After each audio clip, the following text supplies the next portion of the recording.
행복의 비밀, 행복의 비밀이라는 제목의 말씀으로 은혜 나누기를 원합니다. 사람들은 누구나 행복을 꿈꾸며 살아갑니다.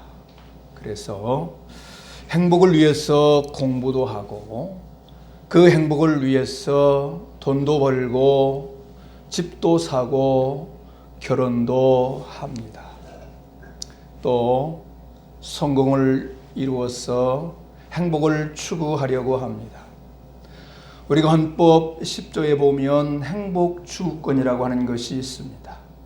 모든 사람들은 행복을 추구하며 살아가는 것입니다. 사람들은 조금 더 있어야 행복하다고 말하면서 조금 더 있기를 노력합니다. 조금만 더 쌓으면 행복이 충족될 것이라고 생각하고 조금 더 쌓기 위해서 애를 씁니다. 더 나은 조건, 더 나은 상황을 만들어가면 행복할 것이라고 믿고 행복을 추구하기 위해서 저마다 힘씁니다. 그런데요, 이구동성으로 하는 말은 무엇입니까? 행복을 추구하기 위해서 그렇게 힘쓰고 애쓰고 노력하지만 행복은 아직도 멀기만 하다는 것입니다. 사람들은 부자로 살면 행복, 가난하게 살면 불행, 성공하면 행복, 실패하면 불행이라고 하는 등식을 성립시키려고 합니다.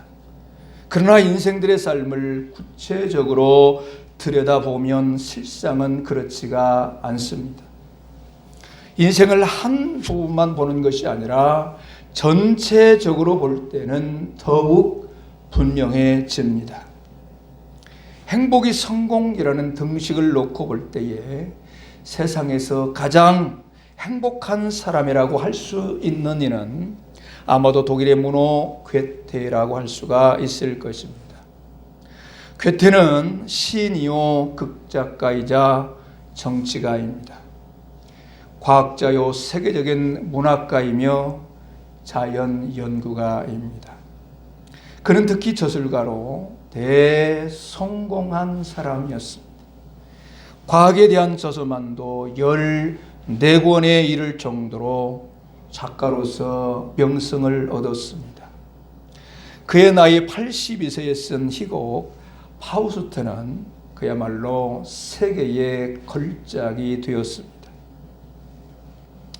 그는 이룰 만큼 이루고 누릴 만큼 누렸습니다.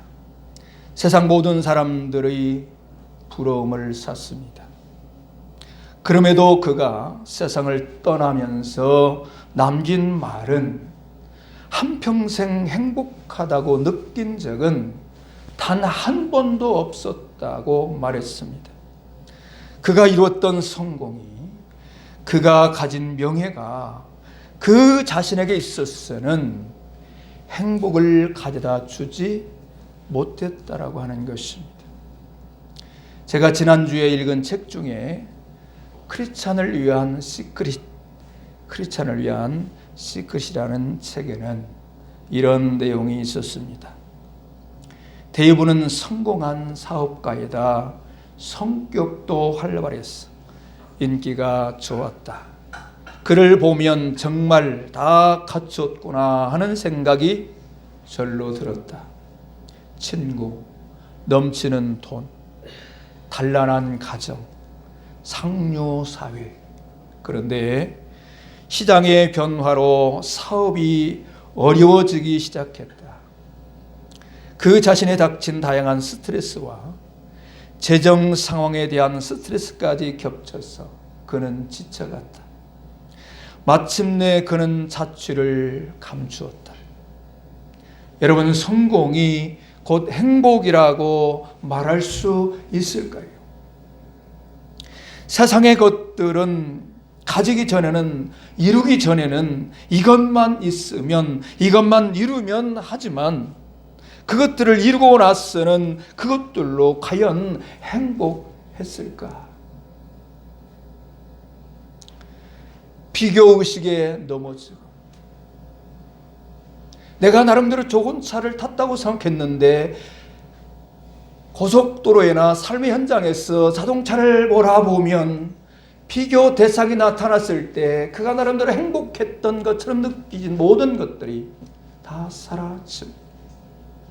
좋은 집이라고 생각했고 이사를 했는데 그 다음에 보니 더 좋은 집, 더 좋은 집, 비교 대상들이 나타났을 때 넘어지는 그런 모습들을 얼마나 많이 보는가요?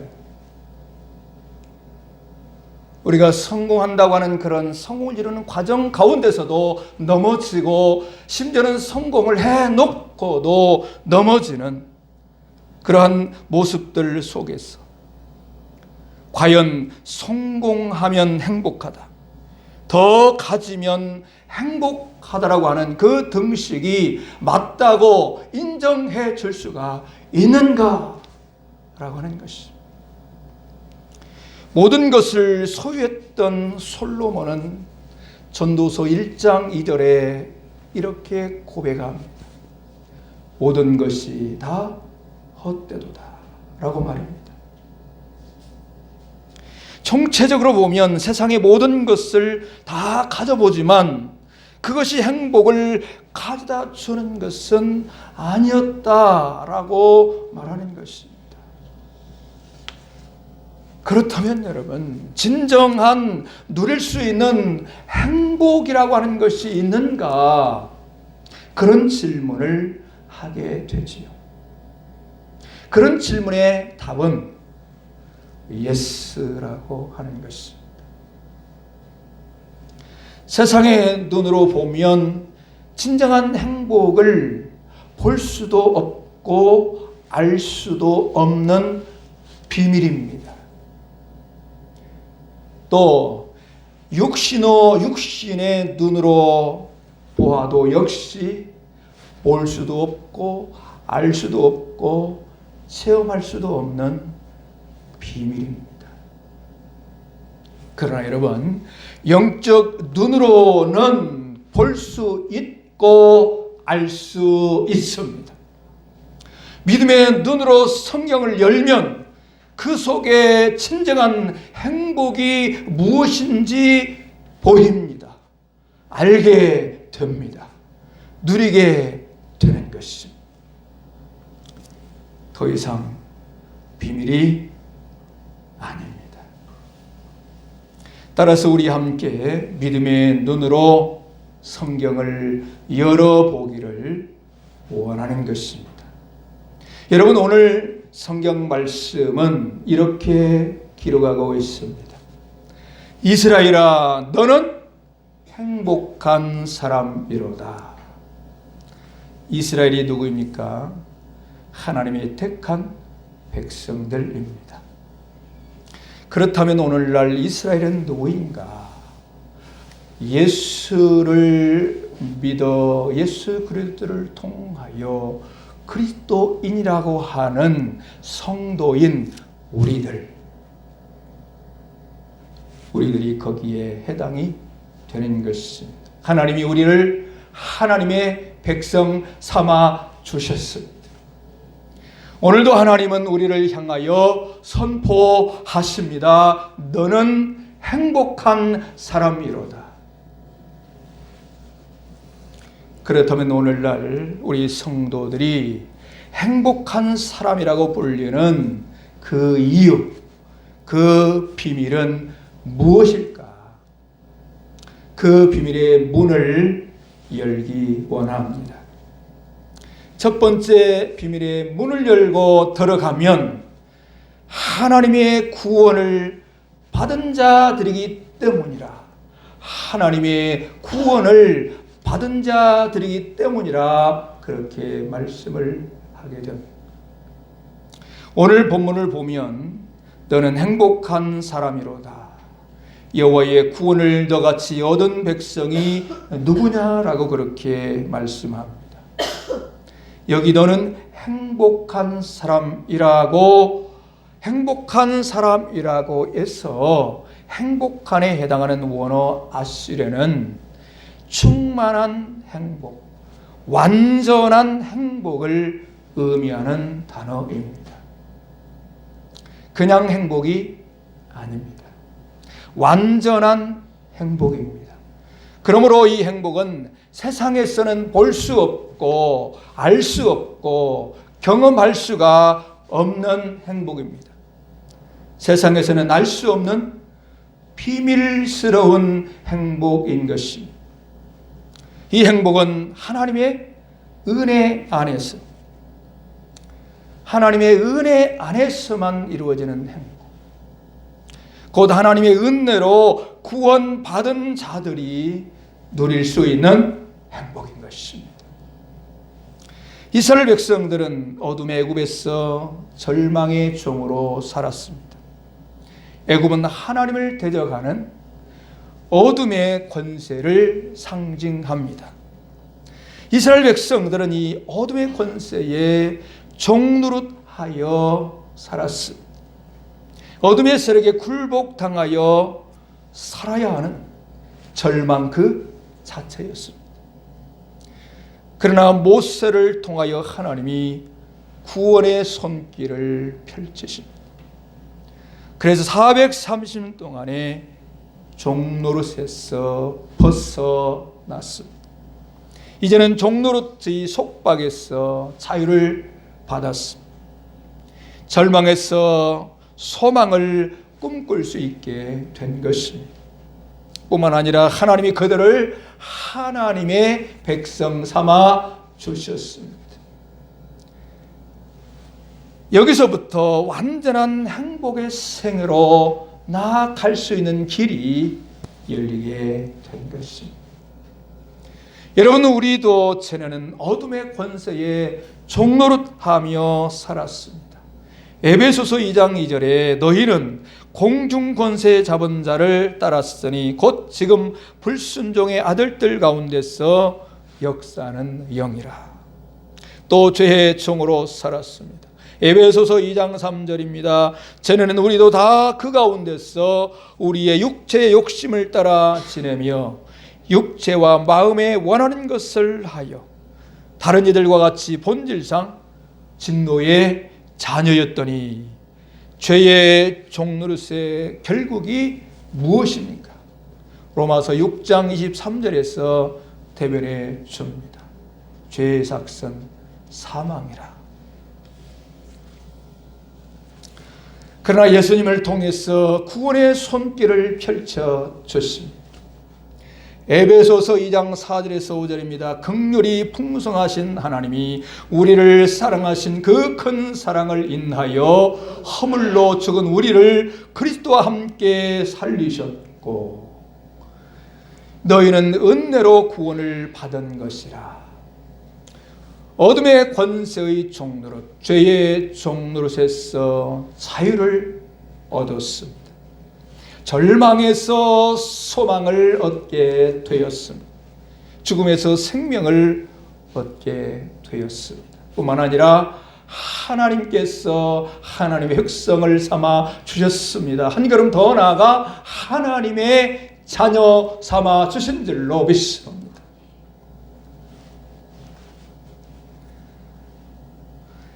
여러분이 놀라운 은혜 안에서 성경은 우리를 향하여 이렇게 말씀합니다. 너는 행복한 사람이야. 나는 행복한 사람이야. 여러분, 그래서 나를 향하여 행복한 사람이라고 나 자신을 인정하고 고백하는, 또한 서로를 향하여 우리는 행복한 사람입니다 라고 함께 나누는 그런 은혜의 시간들이 얼마나 중요한가 하는 것을 생각해야 합니다. 행복의 비밀의 문 두 번째를 엽니다. 그 문을 열고 들어가면 하나님이 우리를 도우시기 때문이라, 그렇게 말씀하는 대목을 봅니다. 하나님이 우리를 도우시기 때문이다. 오늘 본문도 보시면 이렇게 말씀합니다. 그는 너를 돕는 방패요 여기서 그는 하나님을 지칭하는 말입니다. 그러므로 하나님이 이스라엘을 도우신다라고 하는 것입니다. 또한 영적 이스라엘인 우리를 도우신다 하는 거예요. 하나님이 애굽에서 이스라엘을 이끌어내시고 홍해를 가르셨습니다. 불기둥과 구름 기둥으로 인도하시고 보호하셨습니다. 광야에서 만나와 메추라기로 그들을 먹이셨습니다. 이제 모압 평지에 이르기까지 그들을 도와주신 이 사실을 선포하고 있는 것입니다. 그리고 이제는 모압 평지에서 약속의 땅을 바라보게 하시면서 이렇게 말씀하십니다. 하나님이 이스라엘을 돕는 방패가 되신다는 것입니다. 이스라엘은 주변의 여러 국가들보다 힘이 약했습니다. 전쟁할 능력이 턱없이 부족했습니다. 그럼에도 불구하고 그들과의 전쟁에서 승리하며 가나안 땅을 정복하게 됩니다. 그 이유가 무엇입니까? 그것은 하나님이 이스라엘을 도와주셨다라고 하는 것입니다.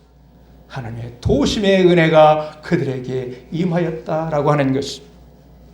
오늘날에도 하나님이 이스라엘 백성들을 도와주셨던 것처럼 변함없는 그 권능으로 우리를 도와주십니다. 긍휼과 사랑으로 우리를 도와주십니다. 우리와 함께 하시며 우리의 연약함을 도와주십니다. 우리 연약함을 보혜사 성령께서 우리와 함께 하셔서 늘 어느 때나 도와주십니다. 요한복음 14장 16절 보혜사를 너희에게 주사 영원토록 너희와 함께 하시리라. 이 세상에서 받는 도움은 온전하지 않습니다. 부작용이 많습니다. 유한합니다. 그러나 우리 하나님의 도움은 온전합니다. 부작용이 없습니다. 나에게 맞춤형 도움을 주십니다. 그리고 유한하지 않습니다. 영원토록 우리를 도와주시는 것입니다. 시간과 장소, 때를 가리지 않고 사람들에게 도움을 청하면 아마도 이상한 사람 취급을 당할 것입니다. 지금 시간이 몇 시인데 전화해서 도와달라고 하느냐? 아니, 지금 이 상황에서 도와달라고 하는가? 저 사람이 제정신인가? 이상한 취급을 당합니다. 그러나 우리 하나님께는 시간과 때, 장소를 불문하고 천번 만번 아무리 도움을 청해도 변함없는 그 사랑과 그 은혜로 우리 하나님께서 도와주시는 것입니다.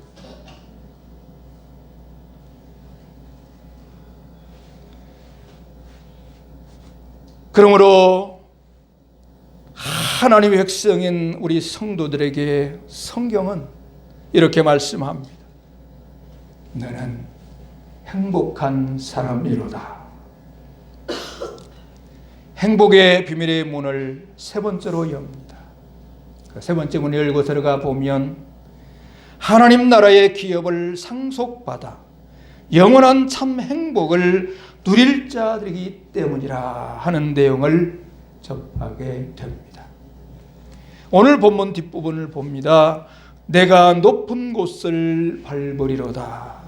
이 말은 싸움에서 고지를 점령하는 것이 승리의 관건이 된 데서 연유된 말입니다. 이 말은 곧 최후의 승리, 온전한 승리를 나타내는 말입니다. 즉 하나님께서는 온전한 승리를 통해서 이스라엘 백성들이 약속의 땅 기업을 받도록 하신다는 말씀인 것입니다. 하나님이 아브라함에게 약속하셨던 땅 그 기업을 반드시 받고 갖고 누리게 하신다 하는 것입니다. 이는 영적으로 영원한 완전한 행복의 기업을 얻고 누릴 것을 보여주는 것입니다. 오늘날 우리들도 광야 같은 생애를 살고 있습니다. 그러나 하나님은 예수님을 믿는 우리 성도들에게 반드시 영원한 기업을 누리게 하십니다. 악한 어둠의 권세, 권력이, 어둠의 사악한 것들이 우리를 아무리 위협하고 공격할지라도 하나님은 반드시 최후 승리를 주십니다. 그 하나님은 우리에게 온전한 승리를 얻게 하시고 영원하고 참된 행복의 기업을 반드시 누리게 하실 줄로 믿습니다. 성도는 이 땅에서 하나님의 도우심 안에 행복한 자로 살 뿐만 아니라 영원한 기업을 누릴 그 나라의 행복이 보장된 자들입니다. 이는 하나님께서 보장하시기 때문에 그 어떤 것도 빼앗을 수가 없습니다. 그래서 주님은 이 행복이 보장된 우리를 향해서 누가복음 10장 20절에 기뻐하라고 말씀하고 있습니다. 너희는 그 어떤 것보다도 기뻐할 대상의 행복자인 것을 선포해 주는 것입니다. 여러분, 그래서 기독교는 기쁨의 종교입니다. 하나님의 나라가 임하면 성령 안에서 의와 평강과 희락이라 기쁨의 찬양의 영광의 은혜 안에서 사는 그런 성들의 삶이 곧 신앙의 현주소가 되어야 하는 것입니다. 그것이 하나님의 뜻인 것입니다. 그래서 늘 우리는 기뻐해야 할 대상인 것을 데살로니가 전서에서 말씀하고 있습니다. 그래서 우리가 심각함이나 염려 걱정에 억눌려 있는 어둠의 모습으로 살아가는 인생이 되어서는 안 되는 것입니다. 우리의 정체성은 그러한 삶이 결단코 아닌 것입니다.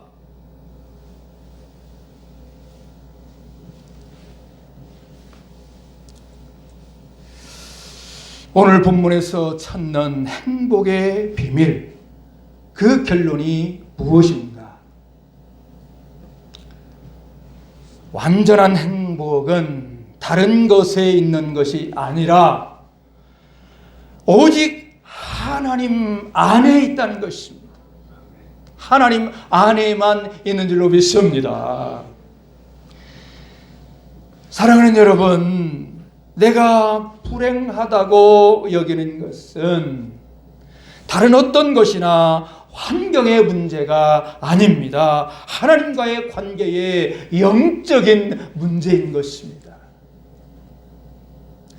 스위스의 철학자 칼릴트는 그의 행복론에서 인간의 최대 행복은 하나님 가까이 있는 것, 하나님 안에 거하는 것이다. 그랬습니다. 그는 나이가 많아 늙을 때까지 자기가 모은 많은 학술 자료를 통해서 얻을 수 있는 결론은 단 하나, 모든 인생은 하나님 안에 있어야 한다는 것입니다.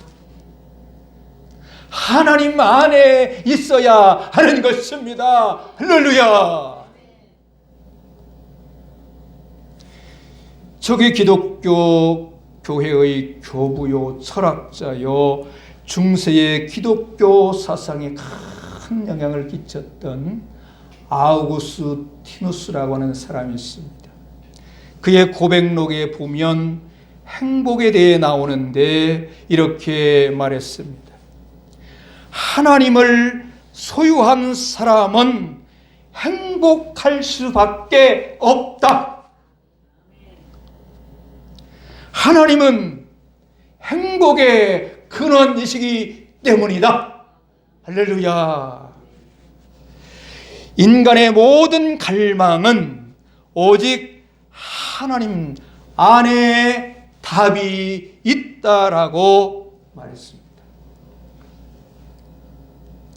오직 하나님 안에서 하나님과의 관계로부터 오는 행복이 진정한 행복인 것입니다. 하나님께서는 처음 사람 아담을 창조하실 때 그렇게 창조하셨습니다.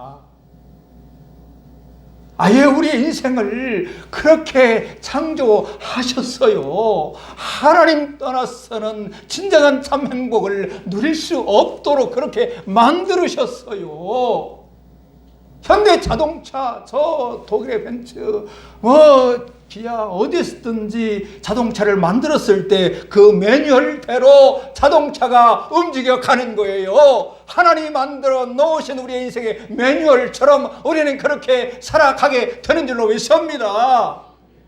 그래서 하나님 안에서입니다. 하나님 멀어지면 안 되고 하나님 떠나면 안 되는 거예요. 우리 그렇게 만드셨어요. 근데 세상 그 어디에도 이런 행복을 생각할 수 있겠는가? 저 무지개를 쫓아가는데 그 무지개가 가면 갈수록 멀어지는 거예요. 한 산을 넘으면 그 건너 산에 있는 것 같던데 그 건너 산에 가는데 또 그 건너 산에 있는 거예요. 그래서 세상에서는 비밀스러운 거예요. 그래서 이 세상에서는 그렇게 쓰고 노력하고 힘썼지만 아직도 그 행복이 먼 무지개, 비밀스러운 행복. 그러나 그 비밀의 문을 열 수 있는 것은 하나님 안에서 열 수 있는 줄로 믿습니다.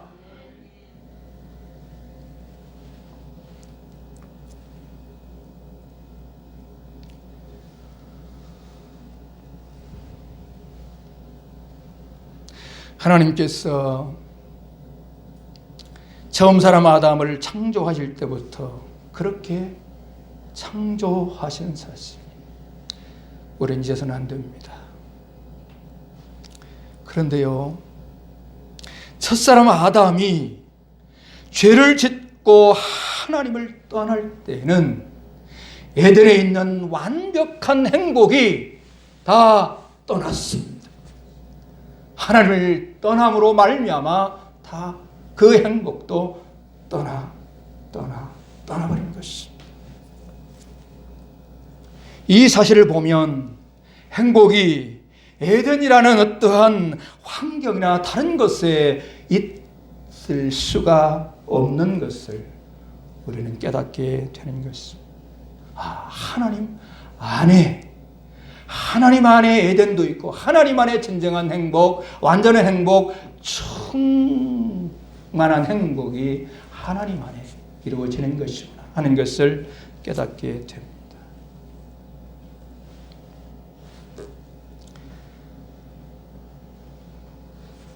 하나님 안에 있을 때 아담과 하와가 어땠습니까? 행복했습니다. 자, 창세기 2장 23절을 보면 그 사실을 알 수가 있습니다. 단적으로 한 대목의 고백을 볼 수 있는데 어떠한 고백이 나오는가? 아담이 하와를 향하여 그렇게 고백합니다. 내 살 중에 내 뼈 중에 뼈요 내 살 중에 살이로다. 최고의 사랑 고백인 것입니다. 그러나 하나님과의 관계가 단절되었을 때 이들의 부부 사이에는 서로의 책임을 전가하는 등 불행이 찾아듭니다. 자인과의 관계도 깨지고 맙니다. 문을 열었을 때 황소바람이 들어오듯이 불행의 바람이 휘몰아치는 그 상황을 보는 것입니다. 여러분, 이렇듯 진정한 행복은 하나님 안에서입니다. 하나님 안에서 이루어지는 하나님과의 좋은 관계 속에서 이루어지는 것입니다. 하나님과의 관계가 좋으면 모든 것에 행복이 깃드는 것입니다. 부부 관계가 좋으니 그 가정이 행복한 것입니다. 내 자신의 관계도 있습니다. 내 신의 관계가 좋으니 행복한 것입니다. 자녀뿐만 아니라 모든 관계, 모든 영역에 행복할 수밖에 없는 행복이 깃들기를 시작하는데요. 이게 하나님께서 그렇게 하신 일로 믿습니다.